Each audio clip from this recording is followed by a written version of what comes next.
It was a lazy Tuesday in our quiet suburban cul-de-sac, the kind where the most exciting thing is the garbage truck rumbling by or a neighbor's side eye over your slightly overgrown lawn.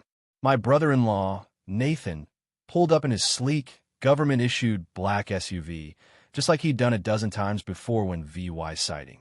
He's a federal agent, the kind of guy who keeps his cool even when the world's screaming.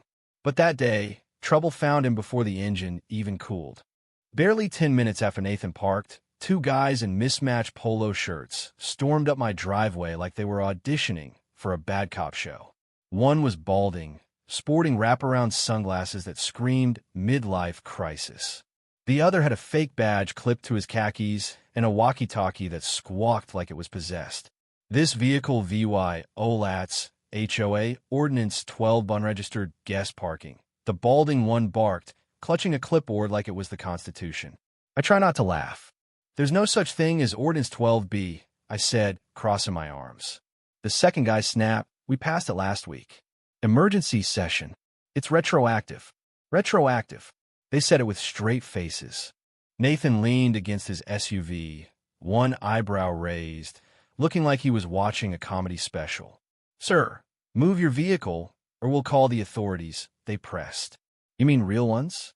Nathan replied, his voice smooth but sharp, the kind of tone that makes you rethink your life choices.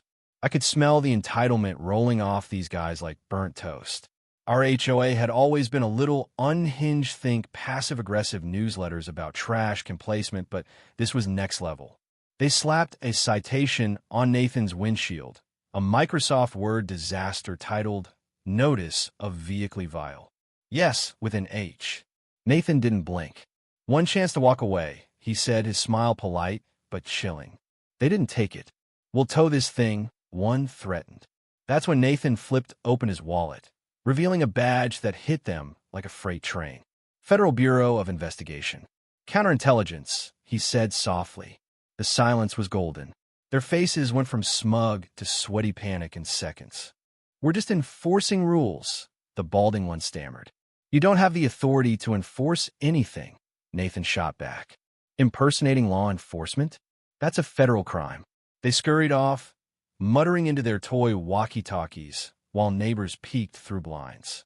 Nathan turned to me with a grin. Your neighborhood's wild, man. Like a cult with better landscaping. I laughed, but deep down, I knew this was just the start.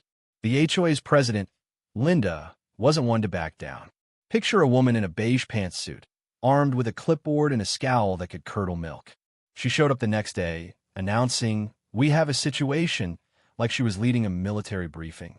Your guest behaved VY or was aggressive, borderline criminal, she said, ignoring that Nathan was an FBI agent. I blinked. You mean the guy who showed you his badge? Linda stiffened. We believe he fabricated his credentials. Delusion that thick deserve a medal. She waved a police report written in purple gel pen on a printed template, claiming she'd sent it to the HOA's private security team, aka Greg and Tim, two middle-aged twins who mostly walked their poodles and ticketed people for minor infractions. Linda handed me a USB drive with the GRAVYTAS of a spy. Re-VY EU the footage and discipline your guest, she ordered. Nathan, sipping coffee from a mug that read, Trust no one, deadpanned. You're accusing a federal agent of impersonating a federal agent? Linda's jaw twitched. Unless he VY denotarized ID by Friday, we'll take action. Nathan smirked. Should I bring a unicorn, too? The neighborhood group chat blew up. Linda had posted grainy ring camera footage of Nathan sipping water while her fake cops flailed, captioning it hostile intruder, like she was directing a Netflix thriller. Memes exploded. Nathan's face on James Bond, Linda's crew dubbed the parking lot Avengers. A neighbor with legal chops pointed out that accusing a real agent of impersonation could land Linda in hot water defamation, obstruction, maybe worse. Nathan was unfazed. She's baiting me, he said. Let her dig. But Linda wasn't just petty, she was unhinged. She scheduled an emergency HOA tribunal and slid a Comic Sans summons under my door, ordering Nathan and me to appear or face fines, towing, or expulsion. Expulsion from a neighborhood? That's not even a thing. Then, On a Facebook Live to her 23 followers, she declared, "Sometimes you stand up to tyranny, even if it's in a government SUV," and played Eye of the Tiger like she was Rocky. That's when we knew Linda didn't just want control, she wanted war. Things got weirder when neighbors noticed blinking lights on fences. Linda's early alert system, aka baby monitors, zip-tied to garden gnomes. One couple caught her crawling through their flower beds at 11 p.m., adjusting camera angles. Another found a laminated sign on their mailbox. "Smile, the HOA is watching." But the real bombshell came from Mrs. Harper, an 82-year-old widow who'd fallen out with Linda over her terrier's barking. While cleaning her attic, Mrs. Harper found an old HOA binder labeled Internal Operations, Eyes Only. Inside were surveillance notes, maps, and a spreadsheet of targets. My house was marked in red. Nathan's name, job title, and license plate were listed under possible threat. Hi. Mrs. Harper handed it to me like it was radioactive. "She's gone rogue," she whispered. Nathan's face darkened as he scanned the files. This isn't nosy, it's illegal intelligence gathering. The binder detailed camera angles for houses, residents' outdoor time, and notes from secret HOA meetings in Linda's garage. She'd nicknamed me Grass Guy, Nathan Agent X, and Mrs. Harper Noisy Chrome. A hidden thumb drive revealed worse. Linda had recorded neighbors without consent, hiding cameras in bushes and under porches. She'd even edited footage to frame people, like splicing a clip to make Nathan sound threatening or slowing my jog to look like I was chasing a cat. "This is stalking, surveillance, and defamation," Nathan said. "She's crossed every line." That's when we launched Operation Sting. Nathan called in Sarah, a cybercrime agent with a knack for community theater. She posed as a new neighbor eager to join Linda's security team. Linda, thrilled to have a protege, invited Sarah to a strategy session in her Lee VY-ing room, complete with a velvet rope. Sarah's glasses hit a camera and mic. "This neighborhood's under siege," Linda ranted, pointing to a corkboard with neighbors' headshots connected by yarn like a serial killer's VY soundboard. "Agent X is destabilizing us. He could be wiretapping." The irony was thicker than her hairspray. Linda revealed Operation Clean Sweep, planting a beer can in Nathan's SUV to claim he was drinking on duty. "A little doubt is all it takes," she whispered. Sarah nodded, playing horrified. That was the nail in Linda's coffin: audio, VY Deo, motive, and intent.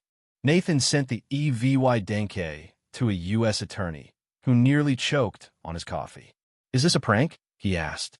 "Nope," Nathan replied. Linda wasn't just running an HOA. She was a suburban dictator. But she had one last card, a forged restraining order against Nathan, set to be unveiled at her tribunal. The hearing was held in the community clubhouse, decked out like a low-budget UN summit with paper doilies and tiny flags. Linda, in a blazer with shoulder pads, wielded a plastic gavel from a costume shop. 20 residents, mostly curious seniors with muffins, watched as she declared Nathan guilty of impersonation, intimidation, and illegal parking past dusk. She banged the gavel so hard it snapped, then waved her restraining order. Nathan smirked. This was filed at a courthouse that's been closed since '98. The room murmured. Linda flushed. "It's a temporary memorandum," she snapped. Nathan stood, handing Mrs. Harper a USB. "This contains proof of the HOA president fabricating EVY Denke, spying illegally, and defaming a federal officer." Linda shrieked, "That's not admissible." Nathan grinned. "Lucky this isn't a real court, where you be in cuffs already." 2 real FBI agents entered, badges gleaming. "Linda Grayson, you're under investigation for impersonation, illegal surveillance, and defamation," one said. Linda tripped over a podium, sending a plastic eagle soaring. Sarah stepped forward, pulling off her wire. "Surprise him, FBI too." Linda's face collapsed like a bad souffle. She lunged for the projector, but Greg, her own tech guy, blocked her, yelling, "Don't touch the tech." Neighbors filmed, whispering, "She's toast." But the real twist came later. Sarah dug into the HOA's finances, expecting a DO Law 1000 cap for decorations. Instead, She found Dulon $93,000 in consulting fees funneled to a shell company, CIVYC Progress LLC, tied to a warehouse in Tallahassee.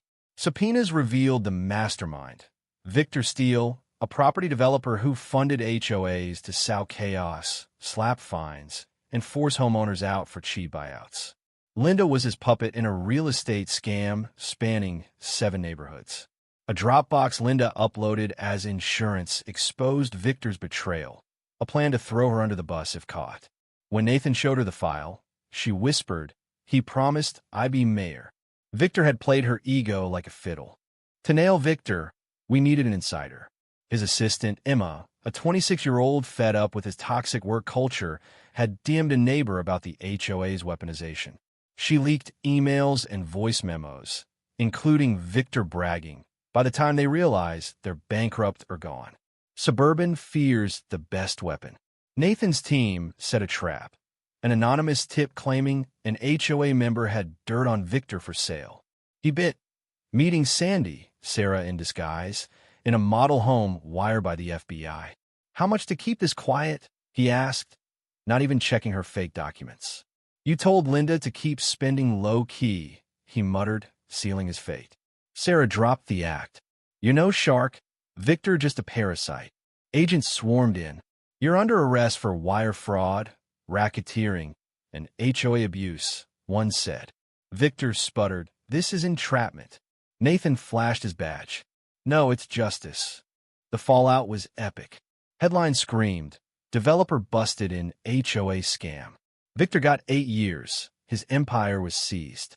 Linda got 18 months, a Dulon $75,000 fine, and a lifetime HOA ban.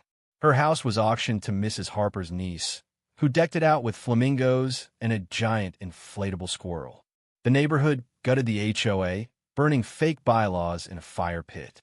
A new, transparent HOA emerged with public votes and a newsletter now called Linda Free Times.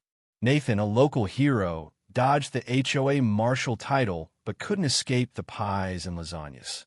The story went national, sparking congressional hearings on HOA abuses. Linda's YouTube channel, Suburban Rule, flopped, but her gate-locked rant went viral with a dubstep remix. Our cul-de-sac bloomed. Kids drew chalk dragons, porch lights glowed past 10 p.m., and flamingos ruled. The city gave us a CIVYC healing plaque, hung under a photo of Linda mid-meltdown. Her name became our Voldemort, whispered as a warning.